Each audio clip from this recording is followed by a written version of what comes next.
yang memecah belah bangsa, yang memporak-porandakan nilai-nilai lokal, sehingga seringkali ada paham baru yang tiba-tiba mengatakan wali itu tidak ada, wayang itu adalah haram dan harus dimusnahkan, sholawatan itu bid'ah. Mereka lahir seolah-olah orang yang paling berhak masuk surga hanya semata-mata karena dahinya ditato. Saya sering membuat joke, kalau surga hanya dihuni kalian. Surga itu sangat luas. Arduhas samawati wal ard. Kalau yang menghuni kalian hanya segelintir orang yang dahinya ditato. Meskipun itu tidak buruk, yang buruk adalah claim of truth, merasa paling berhak di surga. Saya yakin mereka akan kelelahan di surga. Pesantren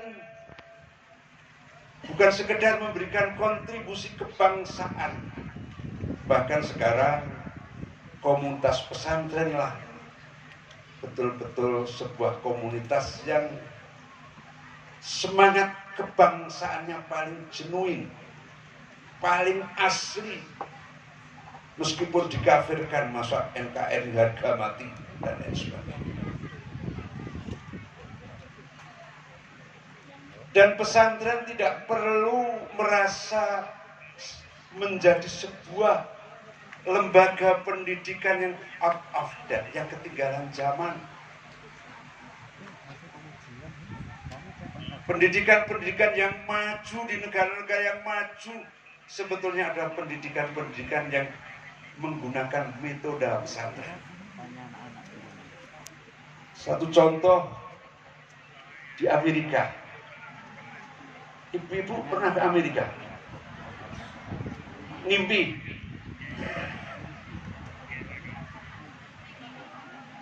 Amerika itu kira-kira kalau kita dari sini harus ke Singapura, nanti dari Singapura kita terbang ke utara 7,5 jam kita mendarat di Narita International Airport. Dari sana transit kira-kira 2 jam kita terbang ke barat selama 14 jam kita akan mendarat di John Fitzgerald Kennedy International Airport, New York. Itu kalau lewat utara. Karena saya 2 kali ke sana. Kalau lewat Dubai lebih jauh lagi, 34 jam. Ternyata sekolah yang paling unggul di sana namanya Cushing Academy. Itu sistemnya pesantren. Yang non muslim, yang muslim namanya pendidikan tarbiyah, kiainya namanya Profesor Dr. Daud Tauhidi, orang Amerika asli muslim.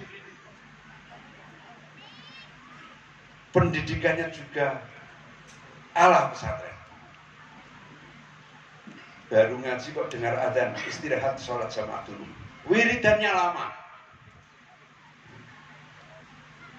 Ahli-ahli Al-Quran seperti ibu-ibu yang saya hormati, saya yakin bukan produk sekolahan. Meskipun sejak TK-nya TK IT, SD-nya SD IT, tidak mungkin melahirkan Qorik dan Qoria Handal, kecuali lembaga pendidikan itu juga punya pesantren.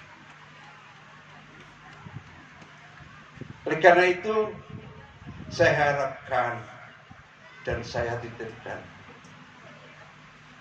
Pak Bupati dan Bapak Ditauddin, ini adalah penyemai kader-kader bangsa yang andal. alumni pesantren, alumni yang mampu menembus dunia global. Saya belum pernah kuliah, Pak, tapi sudah keliling dunia dari pesantren. Di Korea ada namanya Women High School. Itu juga sekolah yang maju di Seoul. Sistemnya juga sistem pesantren, hanya tidak ada kiainya. Di sana sering disebut dengan boarding school. Sekali lagi, pesantren tidak cukup dibantu dengan sarana dan prasarana, tapi juga harus dirawat, dikawal untuk menjadi lembaga pendidikan unggulan. Apalagi pesantren hari ini menjadi garda depan pendidikan di Indonesia. Ketika pendidikan formal tidak mampu atau belum berani melakukan PTM, pendidikan tatap muka, semua pesantren hampir tidak ada yang mengalami masa vakum dalam kependidikan. Tentu saja dengan bimbingan teknis, kesehatan dan lain sebagainya, pesantren ini juga akan berkembang menjadi lembaga pendidikan unggulan, setidak-tidaknya di Melawi, syukur menjadi mercusuar pendidikan di Kalimantan Barat. Amin. Para hadirin sekalian, saya berharap juga ada semacam dignity, semacam marwah, agar kerjasama pesantren dengan berbagai kelembagaan tetap mempertahankan marwah, konsistensi, dan komitmensi terhadap keberadaan itu pesantren itu sendiri, sehingga pesantren tidak dibawa ke arah yang kurang menguntungkan posisinya, baik dalam kehidupan politik yang hari ini mengalami disrupsi, maupun dalam kehidupan ekonomi yang hari ini sedang mengalami kemandikan yang sangat luar biasa.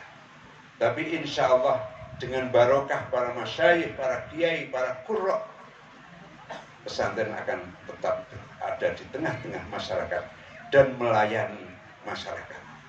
Kalau Pak Bupati itu khadimul Quran, saya cukup khadimul ma'ahid yang akan melayani segala sesuatunya. Kalau tahu nanti sewaktu-waktu saya ditimbali Bupati atau Pak Ritauddin, insya Allah saya datang.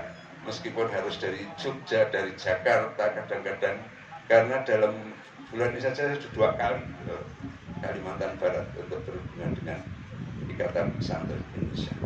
Dan kami mohon doa restu, semoga tugas-tugas saya sebagai Ketua Umum IPI maupun beban baru sebagai Akwan PBNU